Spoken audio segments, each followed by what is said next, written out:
శుభాకాంక్షలు. మనకు ఇంగ్లీష్ నెలలు ఉంటాయి కదా, ఏముంటాయి ఇంగ్లీష్ నెలలు? జనవరి, ఫిబ్రవరి అట్లా ఉంటాయి కదా. మరి మనకు కొత్త సంవత్సరం అంటే జనవరి అనుకుంటాం, కానీ జనవరి కాదు, ఉగాది మనకు కొత్త సంవత్సరం. మనకు ప్రతి సంవత్సరము ఉగాదితో నూతన సంవత్సరం ప్రారంభమవుతుంది. మరి ఈ సంవత్సరాలు మనకు ఇంగ్లీష్ నెలలు 12 ఉంటాయి కదా, మరి తెలుగు నెలలు ఎన్ని ఉంటాయి తెలుసా? 60 ఉంటాయి. ప్రభవ, విభవ, శుక్ల. ఈ పరాభవ అనేది కూడా ఒక సంవత్సరం అన్నమాట. పరాభవ సంవత్సరం, ఇది ఒక సంవత్సరం పేరు. ఓకేనా? ఈ సంవత్సరం తర్వాత మళ్ళీ 1 ఇయర్ అయిన తర్వాత మళ్ళీ ఇంకొకటి అట్లా రిపీట్ అవుతూ ఉంటాయి. మరి ఉగాది అంటే ఏంటి? ఉగాది అంటే ఏంటి అర్థం? ఉగాది యుగాది అనే పదం నుంచి వచ్చింది. ఉగాది యుగాది అనే పదం నుంచి వచ్చింది. యుగం, యుగం అంటే కాలం, టైం. మరి ఆది అంటే స్టార్ట్, ప్రారంభం అని అర్థం. ఓకేనా? ఉగాది అంటే కొత్త, మనకు కొత్త సంవత్సరం ప్రారంభం అని అర్థం. ఓకేనా?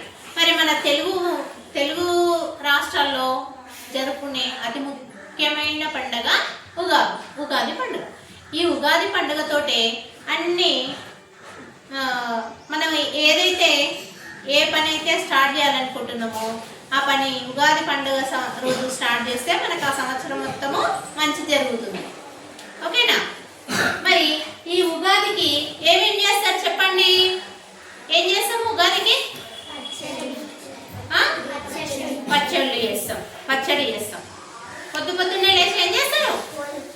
మంచిగా తలంటూ స్నానం చేసుకొని, ఇల్లంతా శుభ్రం చేసుకొని, ఇంటికి తోరణాలు కట్టుకొని కదా, మరి ఉగాది పచ్చడి చేస్తాము. ఇంకా పోలేలు కూడా చేస్తారు కదా, స్పెషల్ పోలేలు.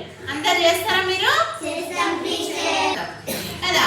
ఉగాది పోలేలు దేంతో చేస్తారు తెలుసా? దేంతో చేస్తారు పోలేలు? బెల్లము, శనగపప్పు, ఇంకా గోధుమ పిండి.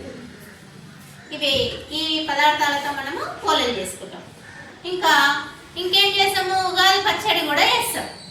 ఉగాది పచ్చడి చాలా ప్రత్యేకత అన్నమాట ఉగాది పండుగకి. మరి ఉగాది పచ్చడిలో ఏమేమి వేస్తారు చెప్పండి? ఎన్ని రకాల వస్తువులు మనం దానిలో ఉపయోగిస్తాము? 6 రకాలు. షడ్ రుచులు అంటాం. షడ్ అంటే 6 అని అర్థం. షడ్ అంటే 6 అని, షష్ఠి అంటే 6 అని. మరి 6 రకాల పదార్థాలు ఉపయోగించి మనము ఏం చేస్తాము? పచ్చడి చేస్తాం. ఉగాది పచ్చడి ఏమేమి చేస్తాం చెప్పండి? పులుపు అంటే చింతపండు. పులుపు కోసం మనం ఏం వాడతాము? చింతపండు వాడతాం. తర్వాత తీపి కోసం బెల్లం వాడతాం. చేదు, మనకు పులుపు బెల్లమే కాదంటే తీపితో పాటుగా చేదు కూడా మనకు అవసరం. ఓకేనా? చేదు కూడా అవసరం. మరి దానితో పాటు కొంచెం కారం కూడా ఉండాలి కొద్దిగా. ఉప్పు, ఇవన్నీ వీటన్నిటితో పాటు ఉప్పు కలిపితేనే మనకు చాలా రుచి వస్తుంది. దాంతోపాటు వగరు అంటే మామిడికాయ ముక్కలు ఉంటాయి కదా, ఆ మామిడికాయను సన్న ముక్కలు చేసి అది కూడా కలపాలి. ఇప్పుడు మనము ఉగాది పచ్చడి తయారు చేసినాం కదా, ఏమేమి వేసినాం దీంట్లో? బెల్లము, ఉప్పు, కారము, వేప పూత, మామిడికాయ ముక్కలు, ఇవన్నీ వేసి ఉగాది పచ్చడి తయారు చేసినాం కదా.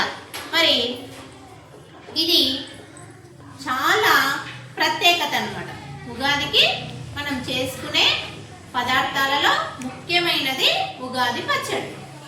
ఓకేనా? ఉగాది పచ్చడి ఎట్లా చేయాలో నేర్చుకున్నారు కదా మీరు, చూసిందా? మనం పండగ రోజు మీ ఇంటి దగ్గర మీరే తయారు చేయండి. ఓకేనా? మీ చేతులతో మీరే తయారు చేయండి. ఇది మనకు ఉగాది యొక్క ప్రత్యేకత. ఓకే.